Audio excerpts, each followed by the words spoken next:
Uy, good day po ulit mga kabaro, mga kataktik. Again, this is Kuya Nori. Nakalimutan ko pong i-off yung star. No need to send star po mga kabaro. Okay? So, matagal-tagal din po tayong walang tactic session, no? So, try ko lang po i-share din sa inyo yung question sa akin ng ating taga-subaybay. Meron siyang question. Sabi niya, Sir, good day po, kumusta? Hingi po sana ako ng advice. Ang tanong niya po rito, ano po ba pinaka-importante na kinoconsider sa discharging port? Yung quantity sa initial or quantity sa final draft survey? Salamat po. Okay? Yan. Ang sagot ko sa kanya, as much as possible, on initial survey dapat fit yung cargo quantity. Kasi, sa final, yan. Okay. Ano daw pinaka-importante? Hindi ko na ito babasahin sa inyo yung sagot ko talaga sa kanya. No? Ang sa akin, importante ang initial, importante ang final. Kadalasan po, naririnig ko sa mga chiefmate and then sa ibang kapitan din, pag sinabi ng chiefmate na, Sir, may problema sa sa initial draft survey. Ang common sagot ng iba, mapa chiefmate, mapa kapitan, sorry po no, kung ito yung common sagot ninyo, sabihin mo sa draft surveyor, magkita na lang sa finals. Tama po ba? Okay? Paki-thumbs up naman dyan yung mga nagsasabi ng sa surveyor, let's see on the finals. No? Sa akin po kasi doon sa dati kong company, no, sa Japanese, meron kasi kami tinatawag na cargo abstract. Okay? Sa cargo abstract na po na yun, kailangan magtatali yan.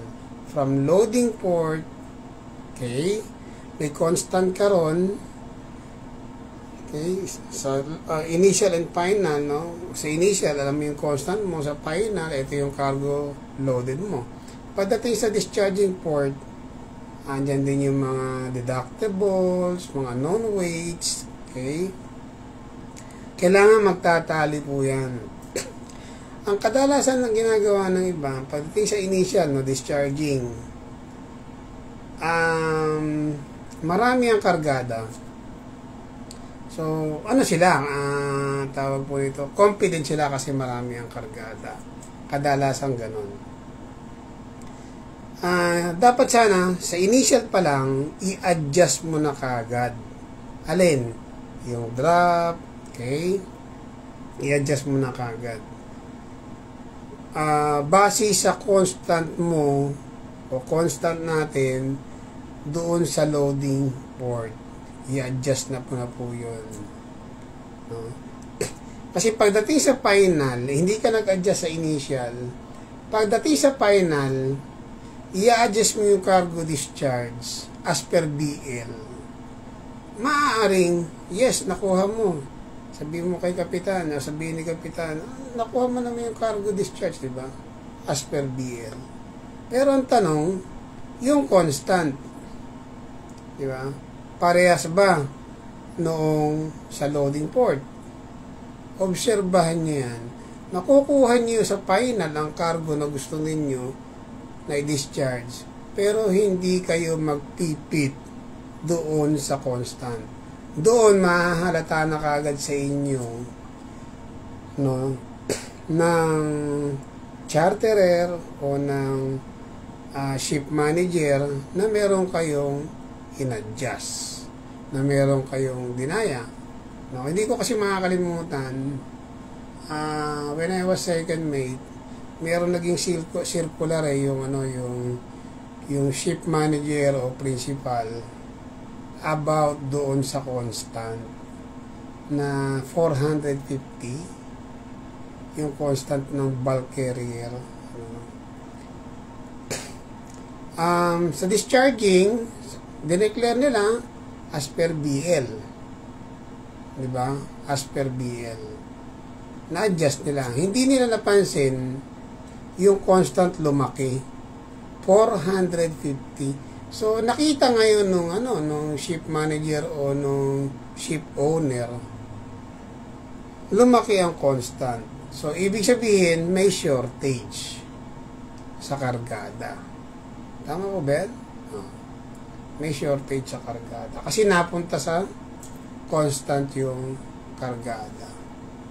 Yan. So, dapat pa lang, kung diskarga po lang, ulitin ko, kung diskarga, sa initial pa lang, timplahin nyo na kagad. No? Kumbaga sa basketball kasi, pa-arrive pa lang tayo ng discharging port, nasa atin na yung bola.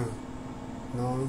Alam natin yung mga kinonsumo, alam natin yung mga dumagdag sa barko natin, meron na dapat tayong pre-calculated drop on arrival. Okay? Tapos yun ang i-insist natin doon sa drop surveyor, base doon sa density natin pag-arrive.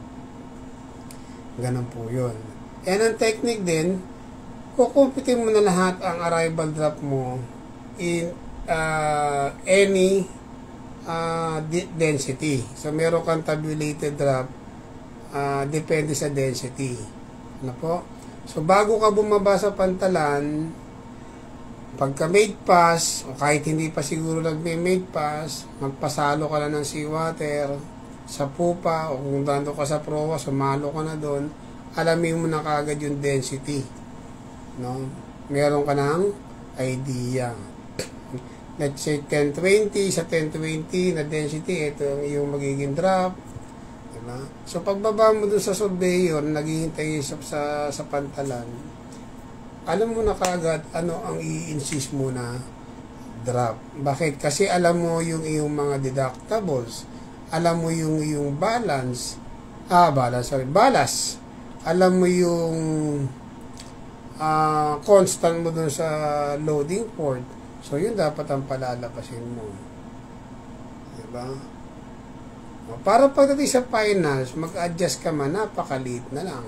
Let's say, magkaroon man diferensya 10 tons, no? Diferensya sa constant. Wag lang yung 200 tons. Kasi ang normal na constant doon sa barko na nagkaroon ng issue is 250. Okay? Tapos naging 450. Ano pa? Bakit importante ang initial? Ito. Hindi ko makakalimutan, mga kabaro, mga kataktik. Unang-unang akto ko, pagsampa ko sa Paranagua. No? Unang-unang akto kong kapitan. Ang barko nasa Paranagua, loading na sukal. Okay? So, pagdating ko ron, nakapag-initial survey na. No? Pagdating ng final survey, nagtitrimming na si Chiefmate. Sabi ni Chiefmate, may kulang pa raw siya na 200 tons. Ayaw na raw magkarga ng terminal kasi booking cargo na raw. Adi, kinumpronta ko yung loading master. Sabi ko, bakit ayaw mo ba magkarga? Kailangan pa namin ng 200 tons. Ang ininsist ng loading master, no, we are already booking cargo. Sabi ko, booking cargo na. Eto ngayon, nireview ko ngayon si Chiefmate. Sabi ko, ilan ang constant mo? Yung initial. Sus, nung pagtingin ko, 450. Parehas doon sa naging issue doon sa ibang kumpanya ko. Sabi ko, bakit ka naglagay ng constant na 450? Sir, para may saving. Sabi ko ngayon, ito, sige, ipa-adjust mo dun sa initial na lang para magkaroon tayo ng cargo on board na hindi tayo short ng 200 tons. Ano ang problema kapag hindi ninyo pinag-igi o pinaghusay ang initial survey? Ito naging problema. Hindi pwedeng i-adjust ng final surveyor yung initial na survey. Bakit? Magkaiba ng surveyor sa initial magkaiba ng surveyor sa final. So, titingnan nyo yun. Diba? Sabi ng final surveyor, I have nothing to do with the initial. So, ang lumabas, short cargo. Diba? Di unang-unang akto ko, napalabang kagad tayo ng mga protest, note of protest. No? Cargo quantity discrepancy na lang yun ako doon. 200 tons. Diba? Pagdating sa Chittagong, di ano kagad, PNI. Diba? Yun ang bantayan. Sa Australia, ganun din. Wala silang pakialam dyan sa magkaibang initial, magkaibang final surveyor dyan. Diba? And dyan sa Australia, they don't care about the constant. So, be very careful kung ano talaga ang mag-i-declare ninyo dyan sa initial. No? Hindi nagtatanong dyan kung ilan ang constant. Kasi deadweight calculation lang sila dyan plus, minus minus lang sila sa initial tsaka final. No? They don't care about the constant. Okay. So, yun po. So, ano importante? Initial or final, no? Initial at final draft survey is importante po. No? So, ingatan po natin yan. No? Yan. Sabi dito, what if, sir, sobra yung kargada, tapos in-adjust lang mismo ng surveyor ang drops as per BL quantity and constant. Sobra ng 1 ton. Okay. 1 ton, okay na yun. Okay? So, sa final ba, sir, pwede na lang din ba adjust ng as per drop survey quantity? Okay lang yun. 1 ton. No problem. Yan. Okay. So,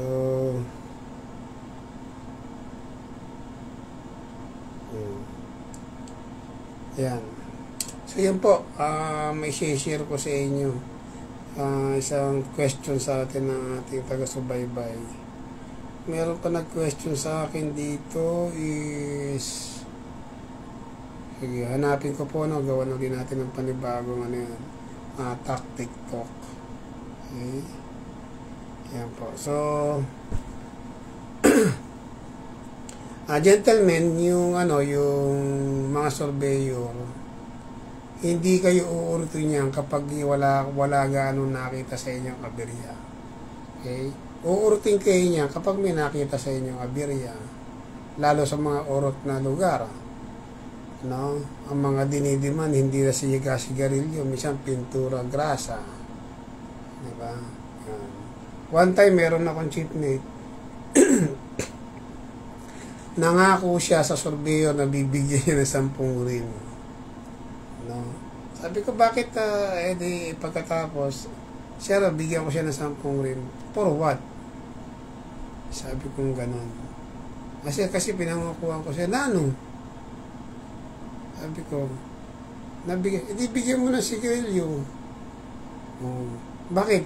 Kasi pagka gentleman, hindi naman sa sa maramot o nagtitipid. Kapag kasi nasanay tayo na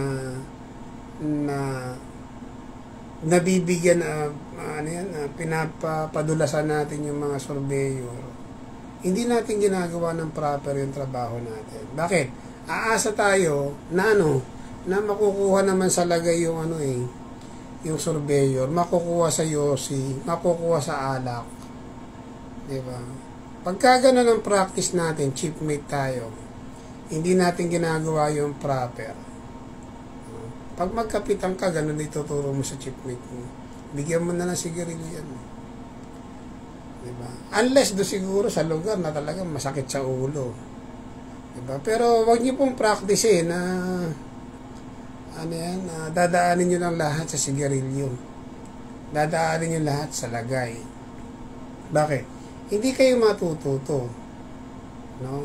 Minsan, hindi nyo na aalamin kung ano ba naging problema, kung ano ba naging factor, no? Wala na kayong tinatawag na parang review or troubleshooting, bakit nangyari yung ganon? Bakit? Masasanay na kayo ng kasi, lagyan mo lang yan. Diba? Bigyan mo lang sigarilyo. Yun ang disadvantage ng lagayan system. Ano yun? Nakakabobo. Sorry for my words po, no? Ayan. Okay? So, kagaya one time, meron akong chipmate, chipmate siya, na-promote sa barko. Nung second mate daw siya, no, naglagay sila ng tubig somewhere in after peak or for peak dahil feeling nila short ng kargada ng 100 tons. So, pa-arrive ng discharging port, ewan ko ano yung sabi niya, nag-magic pipe daw sila eh. Naglagay ng 100 tons na balas na hindi madedetect ng surveyor pag sa initial. Okay? Ang problema, pagdating sa pantalan, sobra ng 200 tons ang kargada. Diba? Minsan magiging problema mo pa yan, no? Kagaya doon somewhere in India, no? Ayaw magpalugi sa drop yung surveyor. Ang kalaban ko noon when I was chiefmate, 4 or 5, no? Ginamitan ko sa midship nung host level talaga eh, no? Talagang nasa sa ankorahe, kahit gaano kalakas yung yung alon, kitang-kita mo yung drop eh sa midship. Pilit binababa sa initial, pilit binababa nung mga kalabang ko surveyor yung drop. Diba? Ginawa ko, okay, minus 1 meter, no problem. Sabi ko sa mga surveyor. Pag ikot uli namin ng basta basa ako ng drop, ikot kami sa proa po pa. Tumatawad na naman ang drop. Sabi ko, okay, no problem, minus 1 meter. Okay? Sabi sa akin mga counterpart natin na surveyor, if you have more cargo, you will tender a new bills of lading. Sabi sa akin ng mga surveyor. Sabi ko, that's not my problem, that's agent's problem. No? Kasi nung una pinapakiusapan ko eh. Sabi ko, bago lang ako sa bulk carrier, no? Baka pwedeng wala na tayo manugang pigpitan. Siguro nakaramdam yung surveyor, bago to hindi mapakiusapan. Kaya ginawa ko, sige, minus 1 meter. No? Hindi 1 centimeter o 10 centimeter pinapa-minus ko sa drop. 1 meter. Pagdating sa ship's office, hiningilin yung drop ko. Chief, what is your drop? What is your drop? No! Make your drop survey and I will make my own drop survey. Sabi ko gano'n. If I have cargo, if I have more cargo than in your calculation, okay, no problem. Tapos kinakot pa ako ng iba. Keso ganyan. Okay, no problem. Make your own drop survey. Make your own drop survey and I will make my own. Then, but I will not sign in your drop survey. Ganun lang kasimple. Diba? Bandang huli, Chief, what is your drop? What is your constant? What is your cargo? Sumunod din sa akin kung ano yung ano yung mga figure ko. Pagka minsan lang yan ang tawag po nito, sindakan lang sindakan. Yun lang, pag nagpasindak ka, no? And make sure lang, hindi ka magpapasindak, pero may marami ka ring bala, no? Yan yun po yun. Diba? Dapat pag chipmate ka pa lang, mitikuloso ka na sa trabaho. Kasi someday, ano yan? Someday, magiging kapitan ka eh. Diba? Kung wala ka diskarte ng chiefmate ka, no? Paano mo matuturuan yung chiefmate mo ng diskarte? Diba? Yun po yung ano ko doon. Ano pa yung question ng iba? Thank you din po, Sir Imor Cordero. Ayan. Kalimutan yung pangalan nung nag-message sa akin. Ang issue niya is about... Kalimutan ko. Sige, panibagong vlog natin yung gagawin. Okay. So, yun po, about sa ating issue sa draft survey, kung ano yung importante at ano yung initial ba or final, no?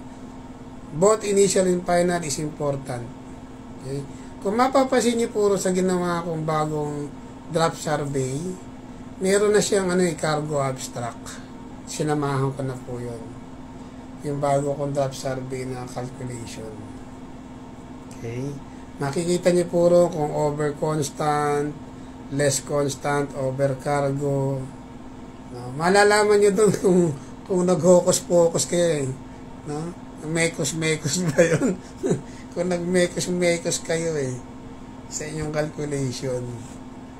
No? Pero may something, may konti pang diferensya yun eh. No? Doon sa ating draft survey na program. Okay po? Yan. Kung may question lang po, no? Message lang po kayo sa akin. And happy to assist po tayo. Okay? Gagawa sana ako ngayon ng recording about dun sa financial education. As request po ng kasama natin. No? Pero medyo inaantok na ako eh. Next other day na lang din siguro.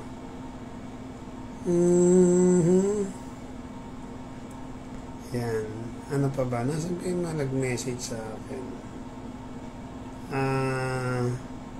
Meron nagtatanong kung available daw ako. Hindi na po ako available. Double na po ako. No, kung available daw ako for tutorial. No. Mas maganda siguro niya, no, sabay kayo dun sa company namin dyan sa may Mabini. No. Sa nagpapakandak sila dyan ng stability and na training sa mga crew or ex-crew na nakabakasyon, mga crew na nakabakasyon. Pero ang apply ko sa kanila assessor eh, hindi trainer. Assessor ka ako. Nasa na ba yun? Okay, hindi ko na makita isang question pa eh. Ang alam ko, nagawa ko yun ng vlog nung nakaraang linggo. Linggo ba yun? Hindi ko na maalala yung pangalan. Hanapin ko po. Ayan. Any question, comment po. Kung may comment kayo about dito, sa tingin ninyo, may mas importante ang final? Okay? Yun po.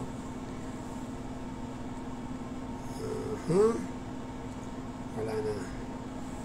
At meron dito. Ano pa yung question? Sabi niya dito, thank you ulit sir, I'm confident to face this draft surveyor again for the final. Yan, maganda. Diba?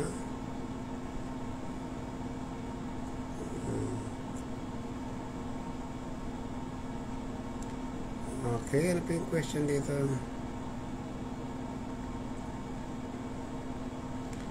Ayan. What if sobrang kargada? Ito, 1 ton lang naman eh. 1 ton lang. Yun po. So, yun po ulit mga kabaraw, mga kataktik. Wala na po ako ibang may dadagdag. Hanggang doon lang muna tayo. Okay? I wish this week magawa ko yung tutorial naman natin about financial education. May share ko sa inyo, no? Kung anong meron tayo about financial education, kung paano yung proper na pagmamanage ng pera. And again, doon sa mga gusto ng program, meron po tayong free Excel program doon sa ating FB group, no? Na Merchant Navy PH. Okay? Nasa na yan? Ang pagda-download po mga kataktik, mag-download po kayo through laptop or PC, no? Okay? Punta po kayo doon sa Files tab. Then nandun po lahat ng Excel program. Yan po. Kung how to use it, meron po tayong tutorial sa YouTube channel natin, Kuya Noli The Seaside. Hanapin nyo na lang po yun.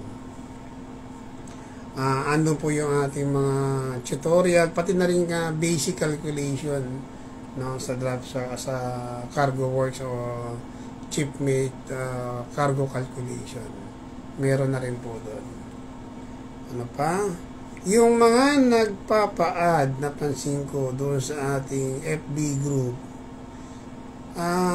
kung nanonood man yung mga nagpapa-add, pag walang picture, hindi ko na po ina-accept no? Lalo pag nakita ko bago lang siya nag-join, let's say last month lang siya nag-join, medyo nakakaduda, no? Hindi naman baka kasi may mga doon, mga hacker, di ba? Oo. Kaya hangga't maaari hindi ko po sila ina-accept. So doon sa mga mag-join sa FB group, maglagay po kayo ng profile picture ninyo. Okay? Oo. Meron isa nagpapa-add. Yan po. So, that's all mga kabaro, mga kataktik. Again, this is Kuya Noli or Captain Noli at your side po. God bless po and may your dreams come true. Thank you po and good night.